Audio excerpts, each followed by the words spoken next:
Up another.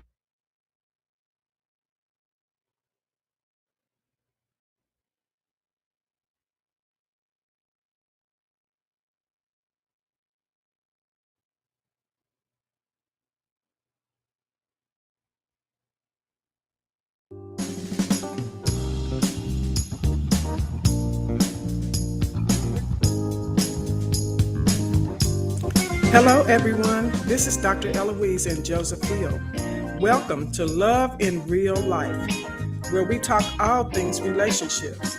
Now, we don't have any real claim as experts, but combined, we have 85 plus years of marital experience, and that has taught us how to lead conversations, such as, do you have agreement before alignment? Did you know that potentials have expiration dates?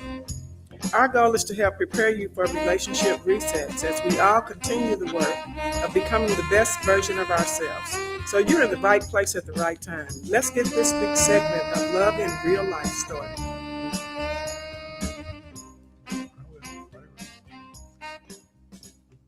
Good afternoon, KBOB family. How are you doing? I'm glad to have you joining us and us being with you here this afternoon. We're going to be continuing with our subject, Building Your Life. Started off last week saying, can you imagine waking up in the morning and being excited to be the person that you are, not the person somebody else or some other source of information has told you to be? Can you imagine being excited about the life that you're living and being authentic is the best way that I can describe it. And that's what we're talking about today, building your life. Yes, we are, Joe, and it's so good to have our radio audience joining us again this week. And hopefully you were able to join in last week and listen as our guest, Dr. Philip Lewis, expounded on the various things about building our life and things that we have to do to kind of regain some of the things that we've lost over the generations. So we're excited today to talk about part 2 and hope that you're able to join us in this discussion. The greatest, all right, one of the greatest destructive things that we can have in our lives is the fear of what other people think. We get this from so many aspects of our life, and we need to realize that it is we want to help people. That's what we're trying to do, is give you a new perspective on life. But we have to realize that there's a personal responsibility here. We can't lift you up. We can give you, and other people who want to help can lift you up, give you some exercises in personal reflection, appreciate those things. But ultimately, it's up to you to build your life up. As we would look and see there's a cage, there's a prison of shoulds that we face in this world. When people say, when society says we should look this way, we should act this way, we have hopefully good influence from family that says you should act this way. And this is, families become dysfunctional. This part of life tends to degenerate along with that. And worst of all, when we look at the social media of the day that says you should look like this, you should act like this, this is the end thing, and the influence that brings on us causes us to not be who we are on the inside. If you want to have that kind of excitement about being in your life and being who you are and enjoying life, you first have to stop listening to what everybody else says you should do. And a lot of people are good, well-meaning in it. I'm not saying that. But in my opinion, the vast majority, and mostly from the social media of the day, it is not a good influence. Right. And I would just encourage everybody just to take a moment, just pause and take a deep breath. Breathe in, slowly breathe out. and let's just shake off them shoulda, woulda, couldas, because that is a syndrome that you don't want to be caught up into, because it leads to regret. And one thing about it is, most of the decisions that we have made in our life to date, we cannot undo it. Now, you can make a different decision, but whatever decision you made and whatever is connected or tied to that decision, you really, for the most part, can't undo it. But you can hit the reset button and make a different decision. And so, as we're talking about building your life today, that's kind of where we want your focus to go, is just envision your life being transformed. If you don't like the job that you have now, you don't like the situation that you may be in financially now, you don't like the college degree that you chose for the field that you thought you wanted to go into, and it's okay. You can hit the reset button and learn how to build your life differently going forward. You can't go back and undo that, but you can do something different going forward. But you have to be able to see something different. If you want to have something different, be something different, you got to be able to see something different. So if you can just envision your transformed life, what would that look like as you're looking at your life totally different than what it is today? I know back in 2005, I came to the conclusion that the life I had thought I had built to that point, it just was not working for me. It was a dead end situation, and no matter how hard I pressed on the gas, it's like going down a dead end road. You can sit there and press on the gas, but you're going to end up running into somebody's house or a fence or a brick wall or something. You're going to end up in destruction. Or you can say, you know what, I'm at a dead end here. Let me put the car in reverse and turn it around and go in a different direction. You can make a different choice to go in a different direction, but you have to choose it. And then you have to begin to see what is it that you really want and what tools do you have. At that point, I didn't have enough tools and enough skill set to build the life to where my life is today. I had to make some different choices. I had to go to college and acquire skills to become a therapist. They're not going to let me be a therapist just because I know how to talk. I've been talking to people since I was 12 years old up in front of crowds, but that wasn't enough. I had to learn the skill set. I had to learn the language, the linguistic linguistic value, and what happens when a person comes and sit down and say, I need help.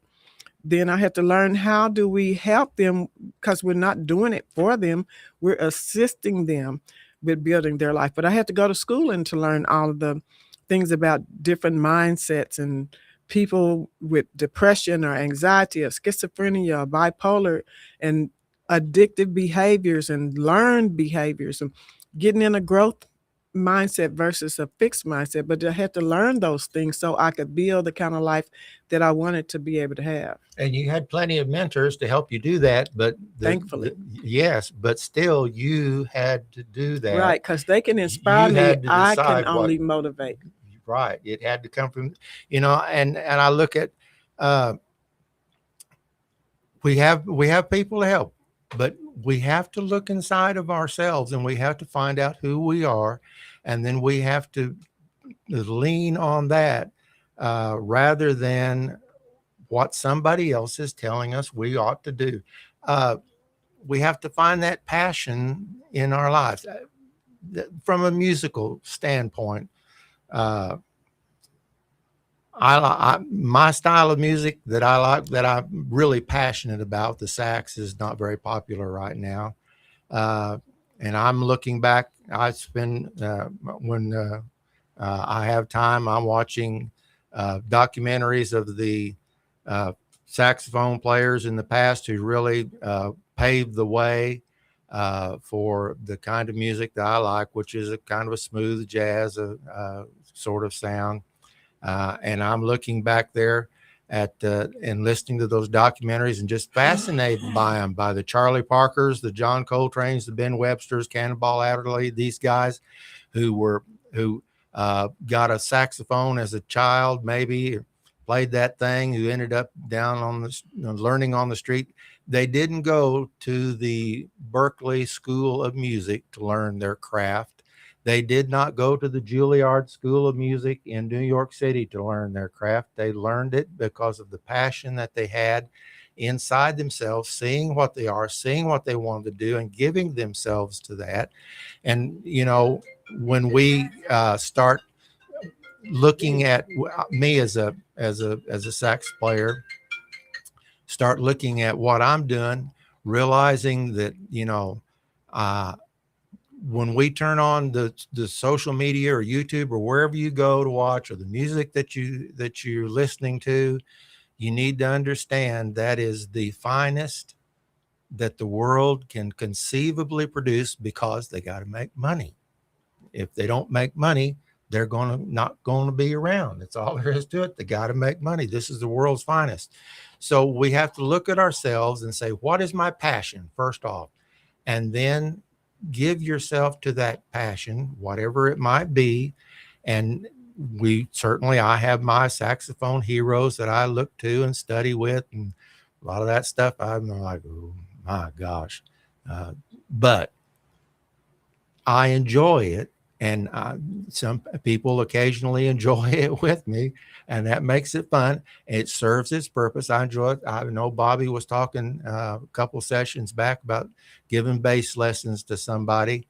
They're not aspiring to become a professional bass player. It's something that they just enjoy. It's a passion. It serves them.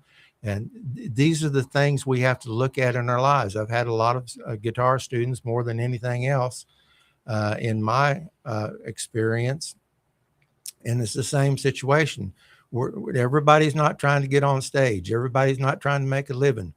We would all like to be able to play like that. I'd like to be able to play bass or play a saxophone as good as Bobby can play bass, but I enjoy what I do. With finding that passion, because I enjoy the life that I have. I'm very thankful to God for what he has given to me, primarily because of this lady over here. When he brought her into my life, that's what changed my life. And so you have to find that passion and give yourself, and let yourself enjoy that. You have the you have to do another illustration. You have the girl who quit law school and all the money that could come for that in order to be a street photographer, because that's her passion. You have the corporate executive who's making all that money and who just wanted to go surf, who left all that to open a surfing school and sell surfboards. And no, the money is not there. No, but but life is enjoyable, and you're happy to wake up in the morning and happy to be doing what you're doing. And life is more than money. I Yes. remember when I was going to, I think they call it CEP or CETA, Concentrated Employment Program, in the 70s.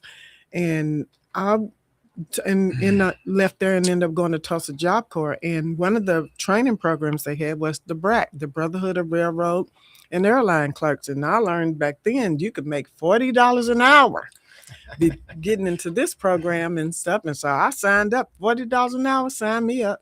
So I started going to the classes, and when they start talking about the responsibility of, if you forget to hit that switch and those trains end up crashing and all the problems that can happen from a train wreck, I said, no, this is not for me. Let me go find something that I'm more interested in, that's not just gonna bring money. So I ended up going to stenography school.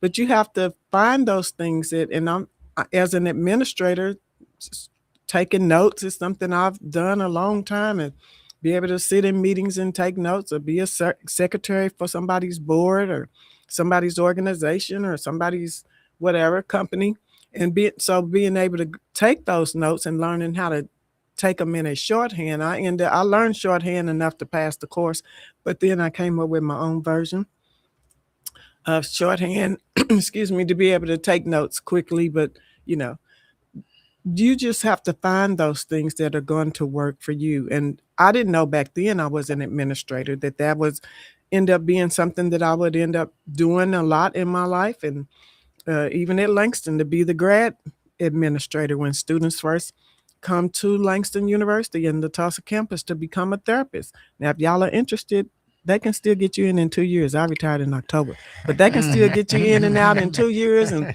you can get out in the field if you feel called to be a therapist. But you have to find those things. And even then, when I was first decided to go to college, I didn't know what I was going to do. Like I said before, I thought because singing has been a natural part of something I really enjoy, I just thought music would be my thing. But after going to a few classes and trying to learn music theory and reading notes, no, I just want to open my mouth and belt out a tune. I don't want to. Is it the key of C? Is the key of F, G, something flat, something short? I don't. That's not my thing. You can tell she's been living with me. That's not my thing. Yeah, I tell him all the time, you are the producer, I'm the singer. You play, you know how to mix it together, make it sound all good. I'm just going to open my mouth and sing. So, but you just have to find those things that are going to work for you. Everything doesn't work for everybody. And even when you find a field, I don't sing like everybody else, but I sing like me. And you have to find, for a long time, I didn't even know like what keys, what genre. I didn't even know what genre was. I grew up singing in church, so that's all I knew. But then was able to, a few years back, get in contact with Diane Gordon and Randy Love. Shout out to my girls. And got to travel and sing in the band with them, which was something I have long wanted to do. Still want to do it. Still want to have a bus and go travel. I ain't trying to do, but I want to go sing. I want to go travel and sing some more. I just did it a few years. I still got the itch. I want to get it out. You got the bug. Huh? Got the bug. Going to go get this voice exercise and do something. Okay. But you just have to find those things. Clean. Exactly. I tell him I'm not a dancer. I don't twerk. But I can make my voice do some things. I know how to twirl it and flip it a little bit, do some runs. But you just have to find those things that work for you. Again, when I was going to college, it was my college advisor. She didn't say you should.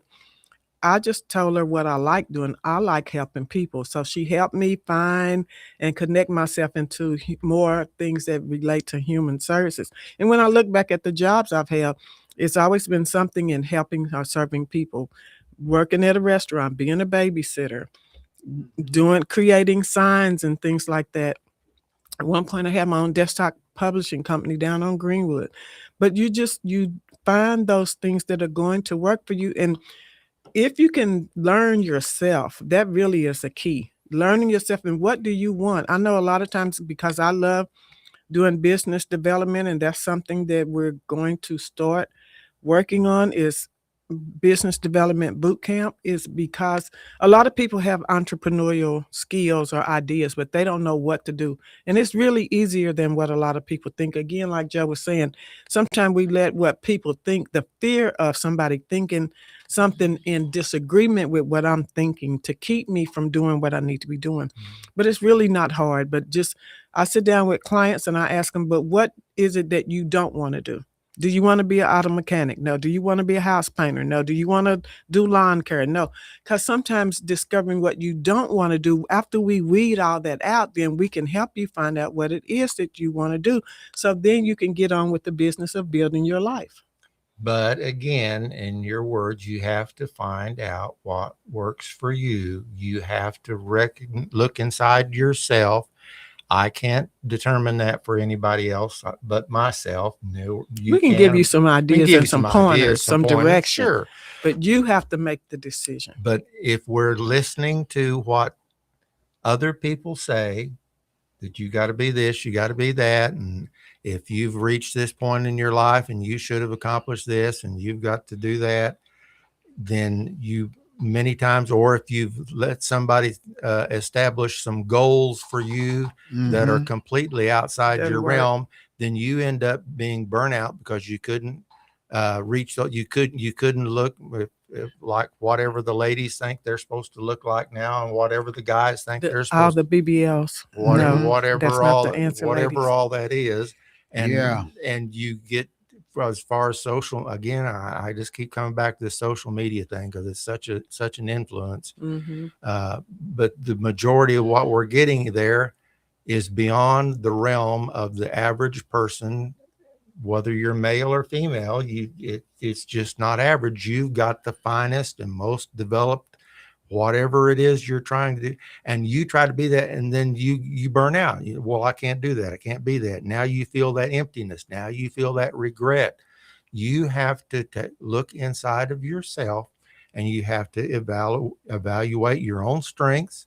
I wanted to be the guy on the rings in the Olympics, that would do those things we hold, and back in that day, when I was in high school, the YMCA in Tulsa was the only gym. It was not fashionable then to have gyms and workout stuff and your little tanning booths and all that stuff. Anyway, so we had to go to the YMCA in Tulsa, and that was where all the Olympic trainers, when they were trying to get ready for the Olympics, that's where all the pro wrestlers that were over at the Civic Center on the weekend, that's where they were working out in the weight room. This was the place, and I'd fight, and I couldn't even pull myself up. Still can't. Don't worry, I never get upset because I had to learn from finally when those guys would talk to us, and there were a lot of great guys helped us when we were kids. I appreciate that. I'm not genetically built for it. You got to have a small frame. You got to have short arms. You can't be a big old long tall guy with these big old arms out here just because of the leverage. And anyway, you have to realize your strengths, realize and evaluate them and accept them and be who you are. You have to realize the values that you have, because man, that one is going down the tubes. Even as we were sitting out here before the show talking, the value systems, what you believe changes how you behave. We need, even as it said in Ephesians 5:8, we need to let the light of the Lord be exhibited in our lives. And that's going to be a blessing, and it affects the way we live. It affects what we do. Yeah. And part of that, when you're discovering all of your life purpose and things like that, you have to, what are you passionate about? What really gets you moving? What is something that you would do even if you didn't get paid? I know they say it and it sounds cliche, but it's real. Something that's more automatic to you. Then look at what are your values and your strengths. What do you bring to the table? You want to have a good life, have a good name, live up to that reputation, and be a good person. But what do you bring to the table? If you go in to start a company, what are you offering your customers or your clients? What can you do to create a meaningful and fulfilling experience, not just for yourself, but for other people? So you have to, again, what do you bring to the table? You can't come to the table empty-handed, because it's not about us always having our hands out. When we're talking about building our life, we have to, like Joe said, find out those things that are inside of you. I have a dear friend. Oh God, we've been friends for over 30 years. And she is has a doctorate in some type of theology. I will get it wrong if I try to tell you. But she used to always tell me, it's inside of you, Ellouise. And I did not want it. I wanted her to be like a therapist. I want to lay down on the couch and you just tell me how to get my life together. But she would always point me back to me. And I didn't get it, and I didn't want to get it because I feel like it's outside of me. If I could just connect with a person or some money or an idea or some resource or some network, something out there, then I'll be able to have the life that I wanted. But she was in this essence telling me I needed to sit down with myself and learn me and learn those things that I have. What skill set can I bring to the table? What do I really like and what do I not care for at all? What are my values? What are my strengths? What are my weaknesses? And when you don't know, you kind of like leave it up to other people. And that's kind of why we're in the situation we're in, like Joe was saying, with the easily influenced by other people. It's okay to have a little peer pressure or to understand where your peers stand on different situations, but not to be so caught up where it's just any way the wind blows, then it's okay with you. That means you're not standing on no kind of business, no time. So you got to sit down, put the cell phone down, turn the TV off. When you are alone, what moves you? What interests you? What do you feel? What interest do you have? What when you sit down without anybody else involved, and what values do you have that you refuse to compromise? Right. Uh, and there's nothing wrong with it, even though friends or social media or whatever the other influences are, say, well, you need to do that. Well, gosh, I don't know why you brought a problem with that. What do you refuse to compromise? Plan that time alone with God, with a journal. I kept journals all my whole life. I didn't know I was doing the right thing, but it paid off. I see now. I'm glad I did that. I don't know even why I started it to begin with, but write down a journal, write down these things. Be willing to try some new things as long as they don't compromise the values that you feel like God has established inside of you. Yeah, that's good. We need to know what is in our hand. What is my treasure? Where is your treasure? Your treasure is inside of you. And what things do you like? When I was looking at my life and I was at that dead end, I needed to acquire certain skills to build to have the kind of life that I wanted. So, what can you do if you have to go to school, if you have to start a side hustle, if you have to go be an intern somewhere? They do have some internships that are paid and they have some that are unpaid. Some people will still mentor you and bring you under their wing and help pour into you so you can gain knowledge in different areas. You probably don't realize this because we don't always think to ask those kind of questions.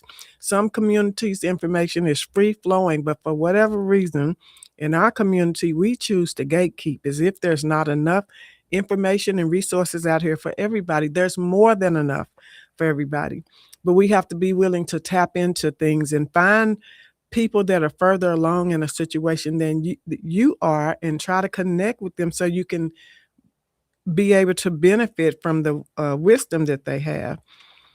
Learn to reflect on your past experiences and see have they contributed to your benefit or to your detriment. The things that you've gone through, hanging out with your friends, going out drinking, and just getting drunk, is that really helping you build your life, or is that working against you? Because at some point, that's going to add up. And I'm not against drinking. I'm not going to tell anybody, oh, you shouldn't drink. I don't believe that you should not drink. I believe that life is to be lived in moderation, no matter what it is. You can't look at TV 24/7. You can't play instruments 24/7. You can't hang out with your friends 24/7. You have to have balance in your life.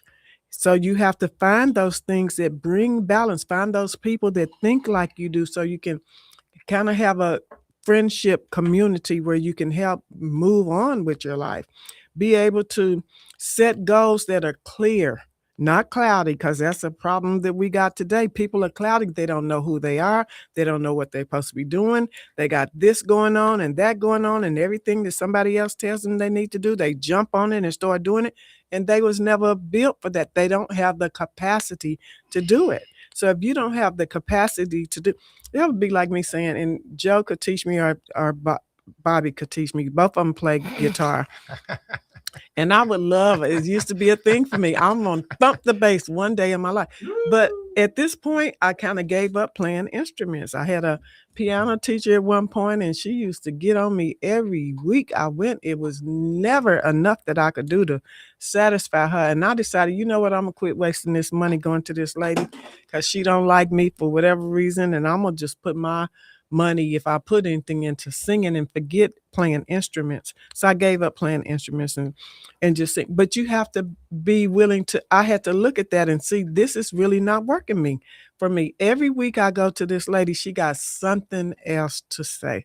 My fingernails ain't short enough.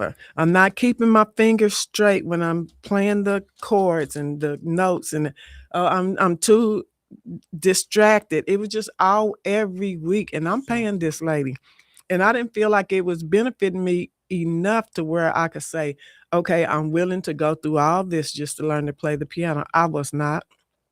because I really can play by ear, and I can sit down and teach myself to play something. Now, I'm not going to sound like what's a famous piano player? Y'all just think of them.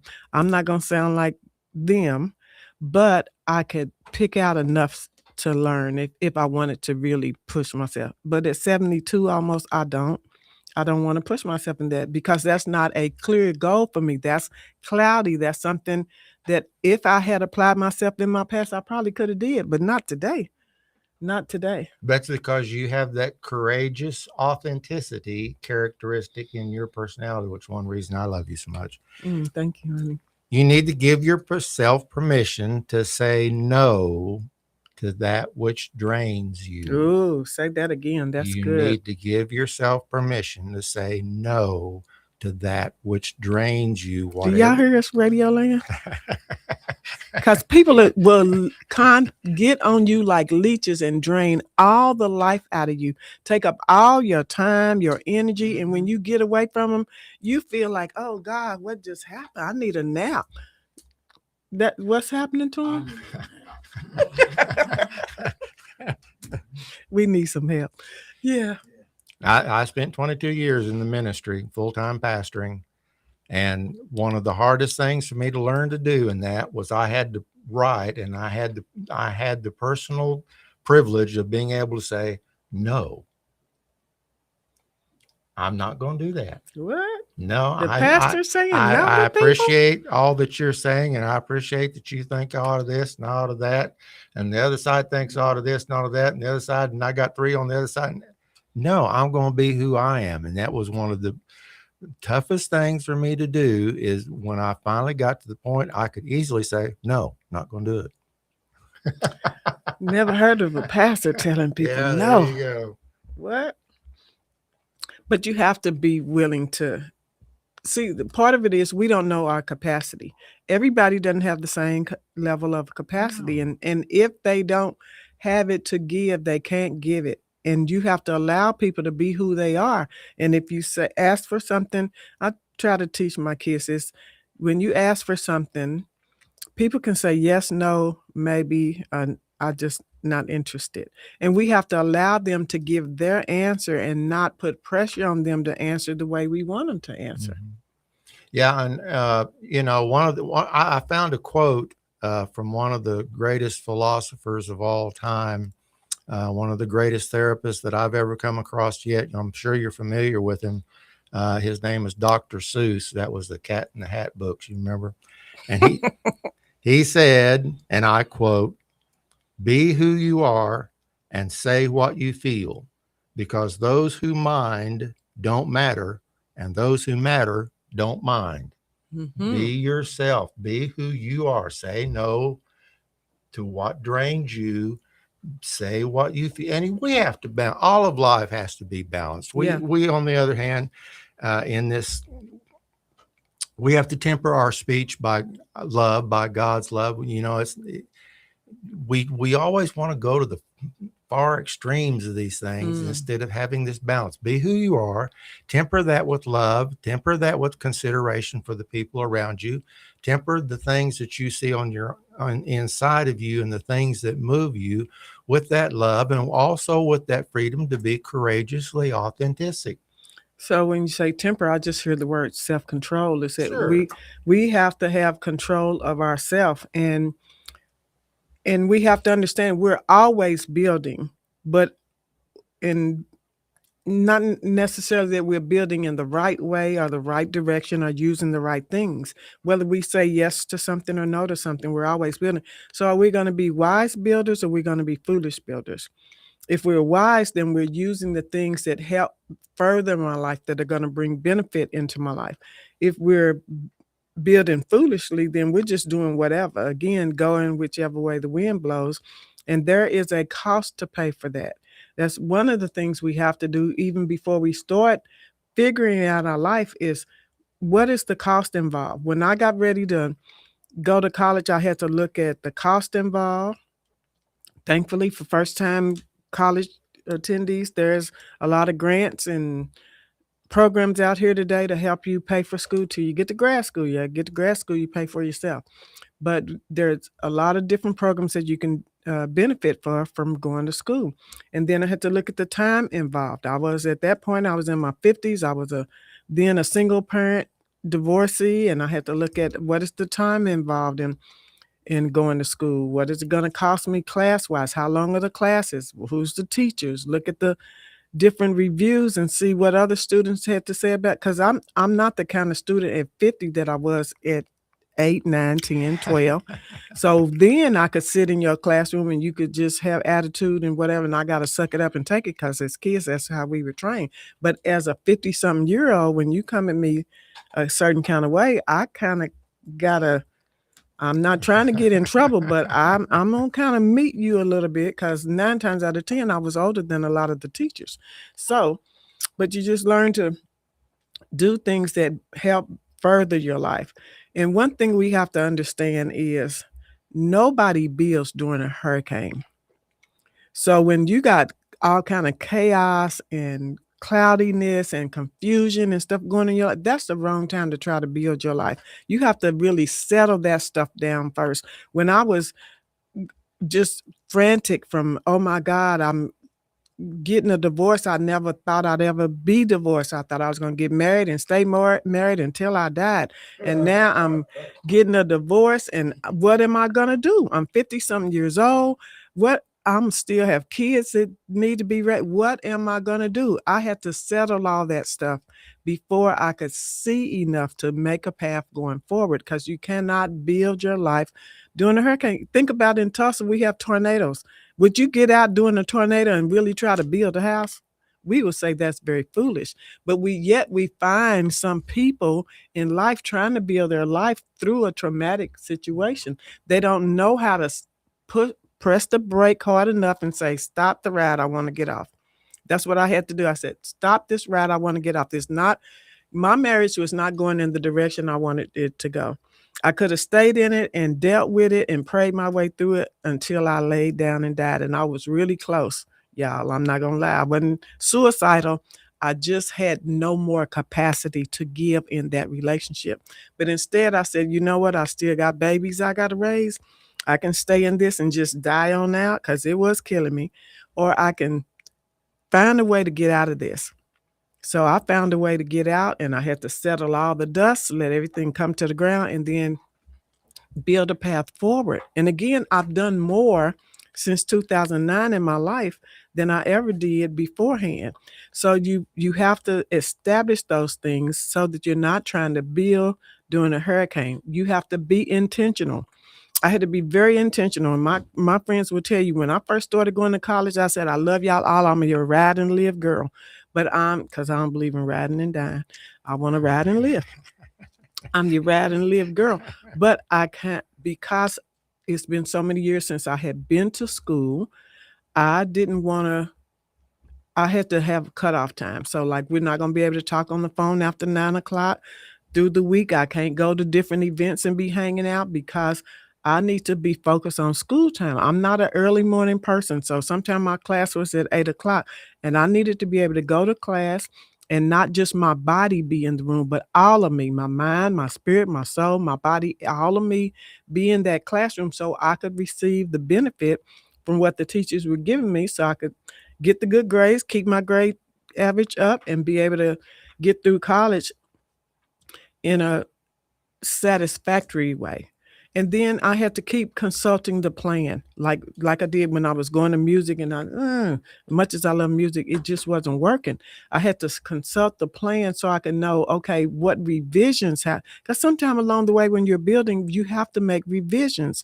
If you ever watch HGTV and you see those places, those shows where they go in and the people pick the house they want, and then they start going through and then they're doing the demolition and they find all kind of stuff. They have to go back and revise the plan. Then they have to notify the homeowner what work is really going to have to be, and the price is going to go up. Sometimes we have to be willing to allow the price to go up as we build, because it may cost more of a sacrifice from myself than what I initially thought. But if you're really wanting to build the life that you want, you have to be willing to invest into yourself, no matter what it takes, to be able to give all of yourself so that you can really have the life that you want to have. So you got to be intentional and the plan often. So you have to say no to those things which drain you, whether it's the music lessons or whatever, or running around and going to social events because you got to focus. And then once you said no to that which drains you, you have to build with intentional construction and direction. You have to have a focus of where you're wanting to go with your life. You, I'm, I'm not.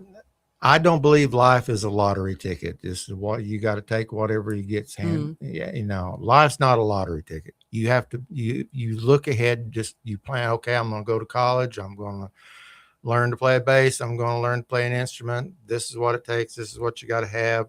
I'm going to build my life is going to be a construction site built around this. This is what I love. I'm going to develop daily habits which contribute to the construction of what I'm wanting my life to be. I'm going to look with vision. What is it reasonable for me to expect at this point in life, or at this point in whatever it might be? What is a reasonable goal? I want to have bold goals. I want to set something out there. I want to be able to do something, whatever it might be, really cool. Whether it's doing your building your surfing school or business or whatever it might be. Maybe you're 55-year-old and you say, I can't start a new business at 55. But yeah, you can do these things. We have to build with intentional, say no to that which drains us, find out what it is that we're passionate about, give ourselves to that, and then work in some little steps. We can't do it all in a week or a month, or who knows, depending on what your goals are. And then to take intentional daily habits that contribute to the construction of what I'm trying to accomplish in my life. Yeah, you're right. You're not going to build it overnight. You have. That's what I was saying earlier. You have to be willing to invest in yourself, and the time that it takes to get to where you're going to be. It took me, I think, about 16, 17 years to receive my doctorate, but I had to be willing to. For a person who, in my younger years, never thought I was going to college, then once I started on the journey, it just kept going. I thought I was going to do my associates and be done. But no, God had a different plan for me. And so as I began to tell him yes, then it just kept going and going and going. But you have to be willing to invest in yourself and put that time in yourself to do the work completely. And you also you need wise counsel. We're not talking about people who are trying to influence you negatively or give you the coulda, woulda, shoulda speech. No, don't listen to those people, because number one, they're very biased. And number two, they are not you. So nobody should be telling you, now, you should have did this, or you would have. No, they don't know what they would have done, because how they might have reacted in my situation was not and I did have people come to me, oh girl, we just gonna pray, we gonna turn over our plates and God is gonna move. And do you think for 30 years I have not been doing that? I was doing all the things, but it takes two in a marriage for it to work. And that's all I'm gonna say about that. But you have to embrace the wise counsel and seek feedback. You just need feedback from people. They're not telling you this is what you need to do, what you should do. No, they're just giving you their feedback on a situation, because that can help enhance your understanding and help get you closer to reaching your purpose.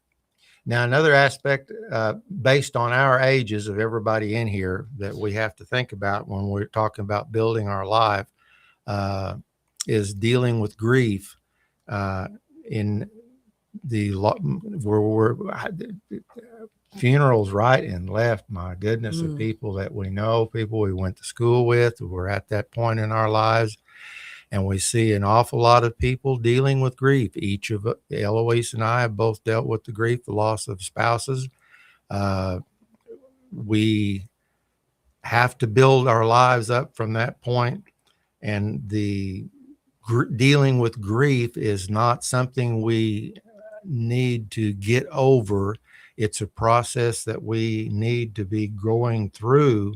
It's not, grief is not a problem we need to solve. It's a process that we need to experience and to allow ourselves the tools, and to, a lot of it again is sitting alone and working through what I need to do to get over uh, being accustomed to having this person, whatever that may be in our life, and take those small intentional steps that lead us to that point where we have the capacity to carry that grief with us, yet while making space in our lives for continuing to find new meaning, to continue to find new connections, to continue to find new joy in our lives. Yes, and we KBOB, please hold. do we have a caller? You do. All right, caller, go ahead. Hello.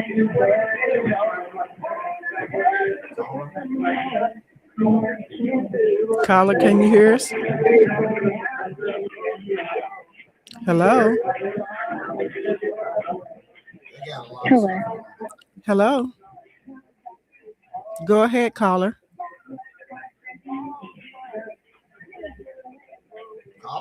Can you give us your name?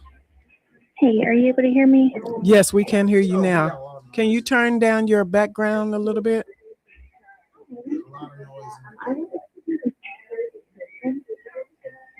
But we can hear you. Go ahead. Did we lose her? Oh, she left. She won't. Okay. Sorry, caller. If you can call back in, we'd love to talk to you. But we're talking about building our lives, and Joe and I are building our lives together after both losing the person we had been married to for a number of years, him 52, me 33 and a half, and then being able to build our life going forward. So we can't build it based on what was, because that is, I'm not his former wife. He's not my former husband. We have to build our life based on who we are and how we show up today. And he's right. You have to look at grief as a process that you go through. I see so many of my friends and people I know that just refuse to move through grief. I'm not saying that there's a certain time frame, but there is. No. There is. I can't tell you, oh, you should be over it in 2 weeks, 2 months, 2 years, 2 days. But if you're moving through, that's like getting on the highway going from Tulsa to California, and you never get out of Oklahoma. You never even get to Sand Springs or Sapulpa. What are you doing? You're not moving through it. You're just choosing to allow it to overtake you and overcome you. And 9 times out of 10, you probably need some real deep therapy. I'm talking about people who have been dealing with loss of loved ones for years and just are stuck in a place and cannot get free. I'm sorry, you can be free if you want to be. You can be free if you want to be. It takes work. It's going to take a village of supporters to help keep you encouraged and moving forward. But if you keep moving through the grief, like he said, it's not something that you overcome, because it doesn't mean that you're going to ever forget about that person. No, they were an integral part of your life. But just because you choose to live, they died, not you. You should choose to live and keep moving forward with your life and find the things that you need to do. So, but we can't let the fact that the person we were married to is now dead, let that tie us to yesterday. We're trying to build this moment and forward. And you can do it any kind of way you want to, but we're just talking about how we're choosing to build our lives. You have to be patient. You have to have continued renewal of your efforts, because Joe and I, we're still getting our rhythm. We're 3-4 days short of being married for 6 months. So we have newness here. And so we're having to establish the rhythm of what we do and how we do it. Even on the way here this afternoon, we were talking about it, that Joe's a runner and he's very athletic. If he's not running today, he's riding the bicycle, and he alternates like that. And so during different seasons of the year, he needs to adjust the time that he runs. Number one, we live in a state that's bipolar when it comes to weather. It could be doing anything 1 minute and doing something else in the afternoon. So he constantly is monitoring the weather, the wind, those things that affect when he runs and his goal that he has for the timing in which he wants to complete running and riding. But because we're still getting our rhythm, I was just encouraging them to say it doesn't matter that in the winter and spring we've had one type of rhythm, but now we're having to adjust the rhythm because pretty soon it's going to be too hot to run at 1 o'clock in the afternoon or ride a bike 12 miles at 1 o'clock in the afternoon. And even though 1 o'clock, because that's kind of the low end of the heat of the day, they say. But at the same time, like I told them, I don't want nobody done looked at your dog tags and calling me talking about he's out here passed out on the side of the road. I already went through that with the previous. I don't want to. I got her emergency number right here on this one. Yeah, I don't want to go through that. So it's like we're having to adjust because I know from our courtship last year, last year, he was getting up running at 4:30, 5:30 in the morning because it was the best time of day to run while it's still cool. Well, that's an adjustment. And I'm not going to be the kind of person to say, well, you just don't have to deal with it because, we stay up till late at night. And so you just have to. No, we're getting our rhythm. And each season that you go through, the rhythm needs to keep changing because you keep changing and you keep evolving. And you can be a person that's fixed and locked in, 10 toes down on business. But baby, let me tell you, that ain't going to work too well for you. And you're going to end up by yourself or you're going to end up in a roommate situation. I already done that for a lot of years of my life. And I refuse to be with a husband at this stage in my life where I ain't learned nothing. No, honey. I learned a whole lot, mostly about myself and then about life and then about marriage. And so I want to be able to bring that wisdom and apply it to this relationship so we can get our rhythm. Another thing besides continued renewal of our efforts, because it's not locked in, we're going to keep evolving. Choose a face-forward seeking life. In other words, live your life based on looking forward. If you look in a car, I use this analogy a lot. The rearview mirror is right there on the windshield, but it's small. Because your focus don't need to be on everything that's behind you. It's more so on what's in front of you. So it's okay to kind of glance back. When I'm driving, I want to see who's behind me, make sure they're not driving 90 miles an hour up on my rear and I'm just doing 60. But I'm not just looking in the rear view. I'm mostly looking through the windshield. So you have to be able to choose your life and live it facing forward because that's what's in front of you is the most important. Again, it's not summer yet, but we know that as time goes on, that it's going to get warmer. So we're talking about the adjustments we need to make before we get into the season. Then we're trying to juggle and stress and all this stuff, live your life facing forward, then you know what's coming. Before you get into the season of prolific sweating is trying to get out there and run. But so we have to continue. If you think we have to apply all this stuff to ourselves too, it's not like we've got it all worked out. We're continuing. And as life goes on, we will all have to continue to make adjustments as we age and as my body ages and all the adjustments that we will have to eventually make because of that. Hopefully I plan on living long and dying short. That's the goal ultimately, but still we have to be practicing the very things that we're talking about here in our marriage and in our lives. And it's especially, because we got a prayer list that we look at every time we pray, and all the people, friends of Ellouise and our friends, and it's depressing. It's just so much death, so much sickness, cancer. My goodness, unbelievable. It's really sad. So, we as we look at that. I just thank God for the blessings that we have, but still we have to continue ourselves to cope with and deal with the very things that we're talking about, to continue to build our life and to move ourselves towards a new normal that excites us, that touches us, that moves us, that we're passionate about, even as we continue. Yeah. And we aim for excellent outcomes. And a lot of that, it makes it easier because a lot of the things that are coming up, we talked about before we got married. We wasn't so, oh my God, I'm just so in love, that we couldn't see and what was in front of us and be able to bring all the different things to the table to talk about. We talked about family, we talked about ministry, we talked about friends, we talked about relationships and how to grow our relationship. And my biggest thing is communication. I just need, because I was with a person before, he didn't like to talk. So his job buddies used to say, I bet you just get woe out when he get home, because he be running his mouth all the time. I said, no, when he's home, he don't talk. He does not talk. So that was one of the things that I did not want to have repeated from before, is that I want somebody I can talk to about anything. I don't care if it's, what I asked you this morning about the Catholics.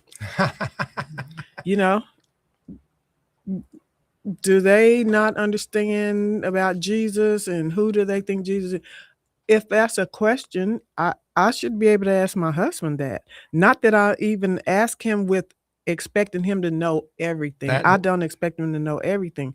But we started a dialogue and we started talking about things. And then that led to conversation, or that may kind of was a spinoff from a conversation from when he was in Mexico doing missions when he was younger.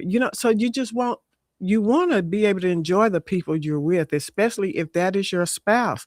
You want to be able to enjoy them and be able to spend time with them and have conversations about things, because communication is very important. Not to mention the thrilling discussion about where the gnats come from on the bananas.